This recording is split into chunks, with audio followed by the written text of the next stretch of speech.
Hello friends, welcome back to genius classroom. നമ്മൾ ഇന്ന് പഠിക്കുന്നത് 10ാം ക്ലാസ് ഇംഗ്ലീഷ് പാഠപുസ്തകത്തിലെ രണ്ടാമത്തെ പാർട്ടിലെ പോയട്രി എന്ന പോയമാണ്. ഈ പോയട്രി എന്ന പോയം എഴുതിയിരിക്കുന്നത് ഫേമസ് ചിലിയൻ പോയറ്റ് ആയ പാബ്ലോ നെറൂഡ. ചിലിയൻ പോയറ്റ് എന്ന് പറയുമ്പോൾ നമ്മൾ ഇന്ത്യൻ പോയറ്റ് എന്നൊക്കെ പറയുന്ന പോലെ ചിലി എന്ന് പറയുന്ന രാജ്യത്തിന്റെ പേരാണ്. അപ്പൊ അവിടുത്തെ ഒരു പോയറ്റ് കവിയാണ്, മാത്രമല്ല ഒരു ഡിപ്ലോമാറ്റ്, ഒരു നയതന്ത്രജ്ഞനാണ്, ഒരു പൊളിറ്റീഷ്യനാണ് പുള്ളി. ഇപ്പൊ രാഷ്ട്രീയ കാര്യങ്ങളെല്ലാം ഇടപെട്ടിരുന്ന ഒരു വ്യക്തിയാണ്, പൊളിറ്റിക്കൽ ആക്ടിവിസ്റ്റ് ആയിരുന്നു. അപ്പൊ അദ്ദേഹം എഴുതിയൊരു കവിതയാണ് പോയട്രി എന്ന് പറയുന്നത്. കാവ്യം എന്നർത്ഥം വരുന്ന പോയട്രി. അപ്പൊ ഇദ്ദേഹം ഏതെന്ന് പറയുന്നത് അവിടുത്തെ രാഷ്ട്രീയ കാര്യങ്ങളെ കുറിച്ചും അവിടുത്തെ ചിലി നടന്ന സംഭവത്തെ കുറിച്ചൊക്കെ മാത്രം, അതിനെ കുറിച്ചല്ല എഴുതുന്നത്. ആ സമയത്തിനിടയ്ക്ക് അദ്ദേഹം എങ്ങനെ കവിയായി, ആ കവിതയിലേക്ക് വന്നത് എങ്ങനെയാണ്, അപ്പോ അദ്ദേഹത്തിന് ആ കവിത രൂപപ്പെടുന്നതിന് മുമ്പുള്ള അവസ്ഥ എന്തായിരുന്നു, കവിത എഴുതിയ ശേഷം തോന്നുന്ന ഫീലിംഗ് എന്താണ്, അതൊക്കെയാണ് ഈ കവിതയിൽ വർണ്ണിക്കുന്നത്. നമുക്ക് ഈ പോയത്തിന്റെ ചെറിയ പ്രത്യേകത മനസ്സിലാക്കാം. ഇത് എഴുതിയത് ഫ്രീ സ്റ്റൈലിലാണ്, ഫ്രീ വേഴ്സിലാണ്. എന്ന് വെച്ചാൽ പ്രത്യേകിച്ച് റൈം സ്കീം ഉണ്ടാവില്ല, ഒരു പ്രത്യേക സ്റ്റാൻസ് ആയിട്ട് അല്ല ഈ പോയ എഴുതിയിരിക്കുന്നത്. സാധാരണ നമുക്കറിയാം ഏത് പോയ എഴുതിയാലും ഒന്നുകിൽ 4 വരി അല്ലെങ്കിൽ 6 വരിയൊക്കെ ആയിട്ട് എഴുതാറുണ്ട് അല്ലേ. പക്ഷെ ഇവിടെ ഒരു സ്റ്റാൻസ് ആയിട്ട് കാണാറില്ല. തുടക്കം മുതൽ ഒടുക്കം വരെ ഒരു ലോങ് ഫുൾ ലെങ്ത് പോയമായിട്ട് എഴുതിയിരിക്കുക. നമ്മുടെ ഇംഗ്ലീഷ് ടെക്സ്റ്റില് 2 പോയം അങ്ങനെ ഉണ്ട്. ഇപ്പൊ നമ്മൾ പഠിക്കുന്ന പോയിട്രി, ലാസ്റ്റ് യൂണിറ്റ് വരുന്ന മദർ ടു സൺ, ഈ 2 പോയം അങ്ങനെ എഴുതിയതാണ്, ഫ്രീ വേഴ്സിലുള്ളതാണ് കേട്ടോ. പ്രത്യേകിച്ച് റൈം സ്കീം ഇല്ല, റിതം ഇല്ല, ഒരു പ്രത്യേക ഒരു പാറ്റേൺ അല്ല എഴുതിയിട്ടുണ്ടാവുക. പിന്നെ ഒരുപാട് പോയിറ്റ് ഡിവൈസുകളൊക്കെ ഉപയോഗിച്ചിട്ടുണ്ട്. അത് ഇടയിൽ ഞാൻ പറഞ്ഞുതരാം. നമുക്ക് തുടങ്ങിയാലോ പോയിട്രി എന്ന പോയം. സാധാരണ ഏത് പോയം എഴുതുമ്പോൾ നമ്മൾ ഒരു കാര്യം തുടങ്ങുന്നത് എന്തെങ്കിലും വെച്ച് നമ്മൾ സ്റ്റാർട്ട് ചെയ്യായിരിക്കും. പക്ഷെ കവി ഇവിടെ പറയുന്നത് എങ്ങനെയാണെന്ന് നമുക്ക് നോക്കാം. And it was at that age. ഈ ഏജ് എന്ന് പറഞ്ഞാൽ യുഗം അല്ലെങ്കിൽ കാലഘട്ടം, പീരീഡ് ഓഫ് ടൈം, അതൊക്കെയാ ഉദ്ദേശിക്കുന്നത്. അപ്പൊ ഇറ്റ് വാസ് ആയിരുന്നു, അറ്റ് ദാറ്റ് ഏജ് ആ കാലഘട്ടത്തിലായിരുന്നു. അപ്പൊ നമ്മൾ പറഞ്ഞു വന്നതിന്റെ ഇടയ്ക്ക് എന്ന് നമ്മൾ പറയില്ലേ, അപ്പൊ അങ്ങനെ ഒരു ഈ പറഞ്ഞതിന്റെ ഇടയ്ക്ക് എന്തോ ഒരു കാര്യം പറയുന്ന പോലെയാണ് ഈ കവിതയിലേക്ക് നമ്മൾ കടക്കുന്നത്. തുടങ്ങുന്നത് തന്നെ അങ്ങനെയാണ്. സാധാരണ ആൻഡ് വെച്ച് എവിടെയും കവിത തുടങ്ങാറില്ല, നമ്മൾ കാണാറില്ല അല്ലേ. അത് പ്രത്യേകതയാട്ടോ. It was at that age, ആ കാലഘട്ടത്തിലായിരുന്നു പോയട്രി അറൈവഡ്. പോയട്രി കവിത, അറൈവഡ് എത്തിയത്. എങ്ങോട്ട് എത്തിയത്? In search of me. Search ചെയ്യാൻ നമുക്കറിയാം, തിരയുകയാണ് അല്ലെ. അപ്പൊ ഇൻ സെർച്ച് ഓഫ് മീ, എന്നെ തിരഞ്ഞു വന്നത്. അപ്പൊ കവിത എന്നെ തിരഞ്ഞു വന്നതാണെന്ന് കവി വ്യക്തമാക്കുന്നു അല്ലെ. പാബ്ലോ നെറൂഡ പറയാണ് ഈ പോയട്രി അറൈവഡ് എന്ന പ്രയോഗം സൂചിപ്പിക്കുന്നത്, സാധാരണ നമ്മൾ പറയുന്നത് ഒരാൾ എത്തിച്ചേർന്നു എന്ന് പറയുമ്പോൾ ഒരു വ്യക്തിയെ സൂചിപ്പിക്കുന്നതാണ് അല്ലെ. പക്ഷെ ഇതൊരു പോയട്രി ഡിവൈസ് ആണ്. അതായത് വ്യക്തി അല്ലാത്തൊരു വസ്തുവിനെ വ്യക്തിയുടെ ഭാവങ്ങൾ കൊടുത്ത് നമ്മൾ വർണ്ണിക്കുമ്പോൾ അവയെ വിളിക്കുന്ന പേരാണ് പെർസോണിഫിക്കേഷൻ. സോ പോയട്രി അറൈവഡ് എന്ന phrase is an example for personification. വ്യക്തിയായി ചിത്രീകരിച്ചിരിക്കുകയാണ്. ഇപ്പൊ പോയട്രീനെ വ്യക്തിയായിട്ട് കാണേണ്ടത് കൊണ്ടാണ് അറൈവ്ഡ് എന്ന് വന്നിരിക്കുന്നത് അല്ലെ, എത്തിച്ചേർന്നു എന്ന് പറയുന്നത്. അപ്പൊ ആരിലേക്ക് വന്നിരിക്കുകയാണ്? ഇൻ സെർച്ച് ഓഫ് മീ, എന്നെ തിരഞ്ഞു വന്നിരിക്കുകയാണ്. എന്നിട്ട് കവി പറയുവാണ്, ഐ ഡോണ്ട് നോ, എനിക്കറിയില്ല. എന്തറിയില്ല? I don't know where it came from. Where എവിടെ നിന്നാണ്, ഇറ്റ് കെയിം ഫ്രം, ഇറ്റ് ഇത് ഏതിനെയാ പറയുന്നത്? കവിതേനെ. ആ കവിത എങ്ങനെ, എവിടെ നിന്നാണ് കെയിം ഫ്രം വന്നത്, അതെനിക്കറിയില്ല. പിന്നെ എന്തും അറിയില്ല. From winter or A river. From winter, winter നമുക്കറിയാം ശൈത്യകാലം, റിവർ എന്ന് പറയുന്നത് പുഴ. ഇവിടെ ഒരു കോൺട്രാസ്റ്റ് ആയിട്ടുള്ള 2 കാര്യങ്ങളാണ് പറയുന്നത്, വിപരീത താരതമ്യം ചെയ്യുവാണ് അല്ലെ. വിന്ററിന്റെ പ്രത്യേകത എന്താ? ശൈത്യകാലത്ത് എല്ലാം ഫ്രോസൺ ആയിരിക്കും, മരവിച്ച അവസ്ഥയായിരിക്കും, വെള്ളം പോലും ഫ്രീസ് ആയിട്ട് നല്ല ഉറച്ചിരിക്കും. പക്ഷെ റിവർ എങ്ങനെയാണോ? അല്ല, ഒഴുകിക്കൊണ്ടിരിക്കും, ഫ്ലോ ആണ് അല്ലെ. അപ്പൊ 2 വ്യത്യസ്ത കഥാപാത്രത്തെയാണ്, 2 വ്യത്യസ്ത കാര്യത്തെയാണ് ഇവിടെ പറയുന്നത് അല്ലെ. ഓപ്പോസിറ്റ് ആയിട്ടുള്ള കോൺട്രാസ്റ്റിംഗ് ഇമേജ് ആണ് പറയുന്നത്. അപ്പം വിന്ററിലെ സമയത്താണോ, ഉറച്ച സമയത്താണോ അറിയില്ല, ഒഴുകിക്കൊണ്ടിരുന്ന സമയത്താണോ, എവിടെ നിന്ന് വന്നു എന്നറിയില്ല കവിതനിലേക്ക്. അതുപോലെ എന്തും അറിയില്ല, ഐ ഡോണ്ട് നോ, എനിക്കറിയില്ല. ഹൗ, എങ്ങനെയാണെന്നോ, ഓർ വെൻ, എപ്പോഴാണെന്നോ അറിയില്ല. ഇനി കവിത തന്നിലേക്ക് വന്നപ്പോ അവ എന്തെല്ലാം ആയിരുന്നില്ല. അടുത്ത ലൈൻ, നോ, അല്ല, ദേ വേർ നോട്ട് വോയിസസ്, അവ ശബ്ദങ്ങളായിരുന്നില്ല. ദേ വേർ നോട്ട്, അവ ആയിരുന്നില്ല. എന്തിനെ കുറിച്ചാ കവി പറയണേ? കവിത അല്ലെ. അപ്പൊ കവിത എന്നത് തന്നിലേക്ക് വന്നത് ശബ്ദങ്ങൾ രൂപത്തിലല്ല, ഏതെങ്കിലും ശബ്ദം കേട്ടിട്ട് അതിന് ഇൻസ്പിറേഷൻ കിട്ടിയിട്ട് കവിത എഴുതിയ ആളല്ല.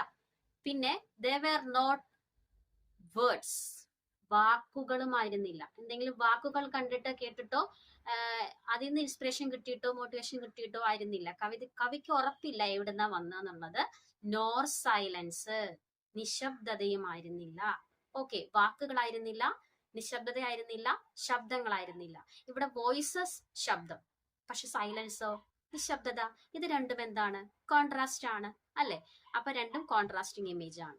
പിന്നെ ഈ വരുന്ന പ്രത്യേകത നോ, നോട്ട്, നോട്ട്, ആ ഒരൊറ്റ ലൈനില് നോ ദേവർ നോട്ട് വോയിസസ് എന്നുള്ള ആ വരിയില് no, not, not, repetition of same consonant sound എന്ന് അങ്ങനെ വന്നു കഴിഞ്ഞാൽ അവയെ വിളിക്കുന്ന പേരാണ് അലിറ്ററേഷൻ.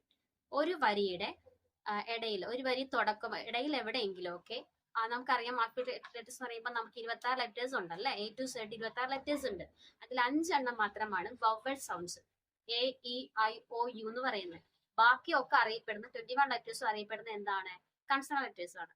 ഈ കൺസണന്റ് ലെറ്റേഴ്സ് ആയിട്ടുള്ള B, C, D, F, G അങ്ങനെ ലെറ്റേഴ്സിൽ എവിടെയെങ്കിലൊക്കെ ഏതെങ്കിലുമൊക്കെ ഒന്ന് M, N, P, R, S അങ്ങനെയുള്ള ഏത് ലെറ്ററൊക്കെ റിപ്പീറ്റ് ചെയ്ത് വരികയാണെങ്കിൽ അവയെ വിളിക്കുന്ന പേരാണ് അലിറ്ററേഷൻ. അവിടെ N വന്നിട്ടുണ്ടല്ലേ, അപ്പൊ അത് അലിറ്ററേഷൻ ആണ്.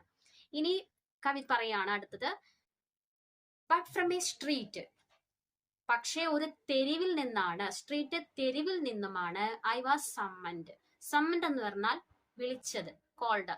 അപ്പൊ എന്നെ വിളിച്ചത് തെരുവിൽ നിന്നാണ് എന്ന് വെച്ചാൽ ആളുകളുടെ ഇടയിൽ നിന്ന്, സാധാരണ മനുഷ്യന്മാരുടെ ഇടയിൽ നിന്നാണ് എന്നെ കവിതയിലേക്ക് ഇൻസ്പിറേഷൻ കിട്ടി വിളിച്ചത്. എവിടുന്ന എന്താ ശബ്ദമാണെന്നോ എനിക്ക് അറിയില്ലായിരുന്നു എന്നർത്ഥം. പിന്നെ എന്ത് പറയുന്നു? From the branches of night, രാത്രിയുടെ ബ്രാഞ്ചസ് വന്ന ശാഖകൾ, യാമം എന്ന് പറയില്ലേ നമ്മള്. അപ്പൊ ബ്രാഞ്ചസ് ഓഫ് നൈറ്റ്, രാത്രിയുടെ യാമങ്ങളിൽ എപ്പോഴോ ആണ്.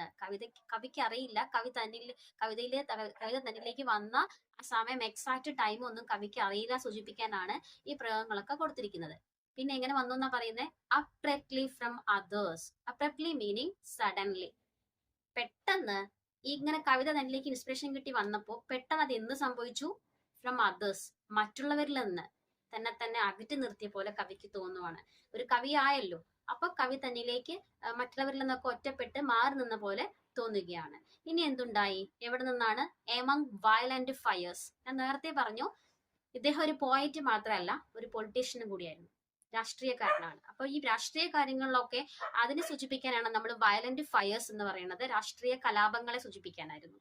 അപ്പൊ ഈ നടക്കുന്ന വയലന്റ് ഫയേഴ്സ് രാഷ്ട്രീയ കലാപങ്ങളുടെ ഇടയിൽ നിന്നും വന്നതാണ്. അപ്പോ അങ്ങനത്തെ ഒരു സംഭവത്തിന്റെ ഇടയിൽ നിന്ന് തന്നെയാണ് അദ്ദേഹം കവിയായതെന്ന് സൂചിപ്പിക്കുന്നു. പിന്നെ ഓർ റിട്ടേണിംഗ് എലോൺ, അല്ലെങ്കിൽ തിരിച്ചു പോക്ക്. ഇദ്ദേഹം ഒരുപാട് പൊളിറ്റിക്കൽ ആക്ടിവിറ്റീസ് നടത്തിയിരിക്കുക മാത്രമല്ല, ഈ പൊളിറ്റിക്കൽ ആക്ടിവിറ്റീസിന്റെ ഇടയിൽ കൂടെ പല കലാപങ്ങളും ഉണ്ടായപ്പോൾ മറ്റുള്ള രക്ഷപ്പെടുത്തിയിട്ടൊക്കെ ഉണ്ട്. അങ്ങനെ രക്ഷപ്പെടുത്തിയതും അതുപോലെ ഓർ റിട്ടേണിംഗ് എലോൺ, തിരിച്ചു വരവും ഒക്കെ അദ്ദേഹത്തെ സൂചിപ്പിക്കുന്നുണ്ട്. ഇനി കവി പറയാണ്, there I was without a face. There അവിടെ, അല്ലെങ്കിൽ ആ സമയത്തായിരുന്നപ്പോ I was without a face. I was ഞാൻ ആയിരുന്നു. എങ്ങനെയായിരുന്നു എന്ന് പറയുന്നു? Without a face. ഫേസ് നമുക്കറിയാം മുഖമാണ്, പക്ഷെ ഇവിടെ ഉദ്ദേശിക്കുന്ന ഫേസ് മുഖം എന്നല്ല, ഐഡന്റിറ്റി ആണ്. ഒരു പോയറ്റ് എന്ന നിലയിൽ തിരിച്ചറിഞ്ഞിട്ടില്ലല്ലോ, സമൂഹം അംഗീകരിച്ചിട്ടില്ലല്ലോ. അപ്പൊ ആ ഒരു സമയത്ത് ഐഡന്റിറ്റി ഒന്നും ഇല്ലാത്ത ആരാണ് എന്താണ് താനെന്ന് അറിയപ്പെടാത്ത സമയത്ത് തന്നെയാണ് തന്നിലേക്ക് കവിത വന്നതെന്ന് പറയാണ്. എന്നിട്ട് കവി പറയുന്നു, and it touched me. It, ഇത്, ഏത്? കവിത. ടച്ച്ഡ് മീ, എന്നെ സ്പർശിച്ചു, ടച്ച് ചെയ്തു, സ്പർശിച്ചു എന്ന് പറയുന്നുണ്ടല്ലേ. അപ്പൊ സാധാരണ നമുക്ക് ഇവിടെ നമ്മൾ കണ്ടോ, വ്യക്തികളാണ് തമ്മിൽ സ്പർശിക്കുന്നത്. അപ്പൊ ഇവിടെ കവിതയാണ് തന്നെ സ്പർശിച്ചതെന്ന് പറയുമ്പോ അത് ഏത് ഫിഗർ ഓഫ് സ്പീച്ച് ആയിരിക്കും? പേഴ്സോണിഫിക്കേഷൻ അല്ലെ. അപ്പൊ ഇറ്റ് ടച്ച്ഡ് മീ, ഇതെന്നെ സ്പർശിച്ചു. ഇത്രയും നേരം പറയണത് ഈ കവിത തന്നിലേക്ക് വരുന്നതിന് മുമ്പുള്ള സിറ്റുവേഷൻ ആണ് കേട്ടോ. ഇനി പറയാൻ പോണത് ആ കവിത തന്നിലേക്ക് വരാൻ പോവാണ്. അപ്പോ ആദ്യത്തെ വരിയൊക്കെ എഴുതാൻ പോവാണ്. അപ്പൊ എന്തൊക്കെ ഫീലിംഗ് ഉണ്ടായി എന്നാണ് അടുത്ത stanza. I did not know, എനിക്ക് അറിയില്ലായിരുന്നു. വാട്ട് ടു സേ, എന്ത് പറയണം എന്നറിയില്ല. എഴുതാൻ പോവാണ്, പക്ഷെ എന്ത് പറയണം എന്നറിയില്ല. മൈ മൗത്ത്, എന്റെ വായാണെങ്കിൽ ഹാഡ് നോ വേ. ഇവിടെ മൈ മൗത്തിലും റിപ്പീറ്റേഷൻ ഓഫ് എം വന്നിട്ടുണ്ട് അല്ലെ. മൈ മൗത്ത്, എം സൗണ്ടിന്റെ റിപ്പീറ്റേഷൻ, അലിറ്ററേഷൻ ആണത്. അപ്പൊ എന്റെ വായില് ഹാഡ് നോ വേ, ഒരു വഴി ഉണ്ടായില്ല. അതിനർത്ഥം എന്റെ വായിൽ ഒരു വേറൊരു വാക്ക് പോലും വന്നിട്ടില്ല. ഏത് ആശയം, ഒരു ഐഡിയ മനസ്സിലൂടെ വന്നില്ല എന്നാണ് കവി സൂചിപ്പിക്കുന്നത്. വിത്ത് നെയിംസ്, അത് പേരുകൾ പോലുമായിട്ടും വന്നിട്ടില്ല. എന്തെങ്കിലും ഒരു ഐഡിയയോ അല്ലെങ്കിൽ എന്തെങ്കിലും ഒരു പദമോ വാക്കോ നെയിമോ ആയിട്ടൊന്നും ഒരു ആശയവും മനസ്സിലേക്ക് വന്നില്ല എന്ന് സൂചിപ്പിക്കുന്നു. പിന്നെ ആ സമയത്ത് പറയുവാണ് മൈ ഐസ് വെർ ബ്ലൈൻഡ്, എന്റെ കണ്ണുകളെല്ലാം ബ്ലൈൻഡ് ആയിരുന്നു. ബ്ലൈൻഡ് നമുക്കറിയാം അന്ധമായിരുന്നു എന്നല്ലേ. കണ്ണ് റിയലി ബ്ലൈൻഡ് ആണോ പുള്ളി? അല്ല. പക്ഷെ യഥാർത്ഥത്തിൽ പുള്ളിയുടെ ഉള്ളിൽ ഇൻസൈറ്റ് ഉണ്ടായില്ല, ഉൾക്കാഴ്ച ഉണ്ടായില്ല, എന്തിനെ കുറിച്ച് എഴുതണമെന്നൊരു ബോധം ഉണ്ടായില്ല, തിരിച്ചറിവ് ഉണ്ടായില്ല എന്നാണ് കവി സൂചിപ്പിക്കുന്നത്. ഇനി ഈ സമയത്ത് പെട്ടെന്ന് മാറുവാണ് കേട്ടോ. Something started in my soul. Something, എന്തോ ഒന്ന്, സ്റ്റാർട്ടഡ്, തുടങ്ങി. എവിടെ തുടങ്ങി? In my soul. സോൾ നമുക്കറിയാം ആത്മാവ്. എന്റെ ആത്മാവിന്റെ ഉള്ളിൽ എന്തോ ഒന്ന് തുടങ്ങി. അപ്പൊ മനസ്സിന്റെ ഉള്ളിൽ പെട്ടെന്ന് ഒരു ആശയം പൊട്ടിമുളച്ചു എന്നാ പറയുന്നത് കേട്ടോ. Something started soul. Repetition of same consonant sound S. അപ്പൊ ഇത് എക്സാമ്പിൾ ഫോർ അലിറ്ററേഷൻ. ഓക്കെ. പിന്നെ അതെന്തല്ല? ഫീവർ, പനി. നമ്മൾ സൂചിപ്പിക്കുന്ന പനി ആയിരിക്കാം ഫീവർ എന്ന് പറയുന്നത്. പക്ഷെ ഇവിടെ സൂചിപ്പിക്കുന്നത് സിമ്പിൾ ആണ്. ഫീവർ ആണോ? ഓർ ഫോർഗോട്ടൺ വിങ്സ്, പറക്കപ്പെട്ട ചിറകുകളാണോ? അല്ല എന്ന് പറയുന്നുണ്ട്. ഫീവർ ആണോ? ഫോർഗോട്ടൺ വിങ്സ്, മറക്കപ്പെട്ട ചിറകുകളാണോ എന്ന് വെച്ചാൽ ഉദ്ദേശിക്കുന്നത് ഇതൊക്കെ സിമ്പിളുകളാണ്. തന്റെ ഉള്ളിന്റെ ഉള്ളിൽ വരുന്ന ഫീവർ എന്ന് പറയുന്നത് ഇൻസ്പിറേഷൻ ആണ്. ഇൻസ്പിറേഷൻ ആണോ? അല്ല. പിന്നെ തനിക്ക് ഉണ്ടായ പാസ്റ്റ് എക്സ്പീരിയൻസ് ആണോ? അതുമല്ല. ഓക്കെ. അപ്പൊ ഇതൊന്നും ആയിരിക്കില്ല തന്നെ ഉള്ളിലേക്ക് വന്ന ആശയം. എന്തോ ഒരു ആശയം എന്റെ ഉള്ളിൽ വന്നു എന്ന് പറഞ്ഞില്ലേ, അതിനെയാണ് പുള്ളി വർണ്ണിക്കുന്നത്. അങ്ങനെ എന്ത് തുടങ്ങി? ഐ മെയ്ഡ് മൈ ഓൺ വേ. ഞാൻ എന്റെ രീതി നടത്തി. ഐ മെയ്ഡ്, ഞാൻ നടത്തി, അല്ലെങ്കിൽ ഞാൻ അങ്ങോട്ട് എഴുതി തുടങ്ങി എന്നർത്ഥം കേട്ടോ. എന്റേതായ ശൈലിയില്, എന്റേതായ രീതിയില് ഞാൻ എഴുതി. ഓക്കെ, ചെയ്യാൻ പോവാണ്. കണ്ടുപിടിച്ചോ വഴി? ഡെസിഫറിങ് ദാറ്റ് ഫയർ. ആ വഴി ഡെസിഫറിങ് എന്ന് വെച്ചാൽ ഫൗണ്ട്, കണ്ടെത്തുക. ഓക്കെ, എന്റെ ഉള്ളിൽ കടന്ന ആശയം ഞാൻ കണ്ടുപിടിക്കാൻ പോവാണ്. ഓക്കെ, ഫൈൻഡ് ഔട്ട് ചെയ്തു. ദാറ്റ് ഫയർ, ആ അഗ്നി. ഇവിടെ ഫയർ എന്നുള്ളതും സിമ്പൽ ആണ്, ഇൻസ്പിറേഷനെ സൂചിപ്പിക്കുന്നു, പ്രചോദനം. ആ മോട്ടിവേഷൻ എന്താന്ന് എനിക്കറിയില്ല, പക്ഷെ എന്തോ എന്റെ ഉള്ളിന്റെ ഉള്ളിൽ കിടന്ന് ഇങ്ങനെ ആത്മാവ് ഇങ്ങനെ എന്നോട് പറയുന്നുണ്ടായിരുന്നു. അപ്പൊ അത് എന്റെ ഉള്ളിൽ ഇങ്ങനെ തിളച്ചു വരുന്നുണ്ട്, അത് ഞാൻ കണ്ടെത്തി എന്ന് പറയുന്നുണ്ട്. അങ്ങനെ ഐ റോട്ട്, ഞാൻ എഴുതി. റോട്ട് നമുക്കറിയാം റൈറ്റിന്റെ പാസ്റ്റ് ഫോം ആണ് അല്ലെ. റോട്ട്, എഴുതി. എന്തെഴുതി? ദ ഫസ്റ്റ് ഫെയിൻഡ് ലൈൻ, ആദ്യത്തെ ഫെയിൻഡ് ലൈൻ. ഇനി ആദ്യത്തെ വരി എഴുതാൻ പോവാണ്. ഫസ്റ്റ് ലൈൻ എഴുതി പുള്ളി, പക്ഷെ ഫസ്റ്റ് ലൈനെ പുള്ളി വർണ്ണിക്കുന്നതുണ്ട് കേട്ടോ. ഫെയിൻഡ് ലൈൻ എന്നാ പറയുന്നത്. ഫെയിൻഡ് ലൈൻ എന്ന് വെച്ചാല് മങ്ങിയ വരകൾ അല്ലെ, മങ്ങിയ വരികളൊക്കെയാണ്. ഈ മങ്ങിയെന്ന് നമുക്കറിയാം അൺക്ലിയർ ആണ്, വ്യക്തമല്ല. ഓക്കെ, എന്തൊക്കെ സംഭവിച്ചിട്ടുണ്ട്? എഴുതിയ വരി ഒന്നും വ്യക്തമല്ല. First feigned, repetition of F അല്ലെ, ഫ് സൗണ്ട് ആണ്, അലിറ്ററേഷൻ ആണ്. ഫസ്റ്റ് ഫെയിൻഡ് ലൈൻ ആണ് അത്. ആ വരി വർണ്ണിക്കുന്നത്, ഫസ്റ്റ് ലൈൻ എഴുതിയതിനെ വർണ്ണിക്കുകയാണ്. അത് ഫെയിൻഡ്, മങ്ങിയതാണ്. മാത്രമല്ല വിത്തൗട്ട് സബ്സ്റ്റൻസ്. ഈ സബ്സ്റ്റൻസ് എന്ന് പറയുന്നത് കണ്ടന്റ് ആണ് കേട്ടോ. അത് വിത്തൗട്ട് കണ്ടന്റ്, യാതൊരു ഉള്ളടക്കം, അതിലൊരു തീം ഉണ്ടായിരുന്നില്ല. ആദ്യത്തെ വരി എഴുതിയതാ, പക്ഷെ ആ വരിയിൽ ഒരു തീം ഇല്ല. താൻ എഴുതിയ വരിയെ തന്നെ വർണ്ണിക്കുവാണ് കവി കേട്ടോ. അപ്പൊ ഒരു കണ്ടന്റ് ഇല്ല, അതിലൊരു ആശയമൊന്നുമില്ല. നമ്മൾ ചില മൂവീസ് കണ്ടിട്ട് പറയില്ല അതിലൊരു കണ്ടന്റ് ഇല്ല എന്ന് പറഞ്ഞ മാതിരി ഇതിന്റെ ഉള്ളിൽ എഴുതിയ വരിയിൽ ഒരു കണ്ടന്റ് ഉണ്ടായിരുന്നില്ല. പിന്നെ കവി വർണ്ണിക്കുകയാണ് ഫസ്റ്റ് ലൈൻ, അടുത്ത വർണ്ണന പ്യോർ നോൺസെൻസ്, ശുദ്ധ അസംബന്ധമാണ്. പ്യോർ നോൺസെൻസ്, ശുദ്ധ അസംബന്ധമാണ്. ചില സമയത്ത് അത് തോന്നിയത് കവിക്ക് തോന്നിയത് പ്യോർ വിസ്ഡം.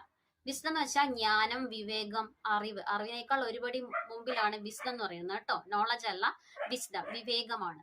അപ്പോ പ്രാക്ടിക്കൽ നോളജ്, ശുദ്ധമായ വിവേകമായിരിക്കാം. ഒരു വ്യക്തിയുടെ ശുദ്ധമായ വിവേകമായിരിക്കാം. ആരുടെ? Someone who knows nothing. Someone, ആരോ ഒരാളുടെ വിവേകമാണ്. പക്ഷെ ആ വ്യക്തിയുടെ പ്രത്യേകത ഹു നോസ് നത്തിങ്, അദ്ദേഹത്തിന് ഒന്നും അറിയില്ല.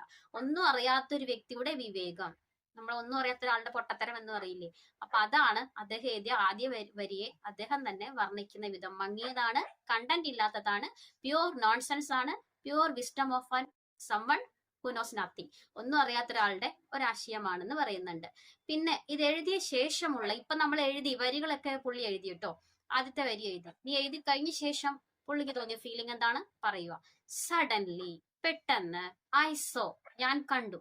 എന്തിനെ കണ്ടു? ഹെവൻസ്, സ്വർഗങ്ങൾ കണ്ടു. നമ്മൾ ഹെവൻ ഉദ്ദേശിച്ച സ്വർഗമാണ് അല്ലെ, പ്രപഞ്ചത്തെ സൂചിപ്പിക്കുകയാണ് കേട്ടോ.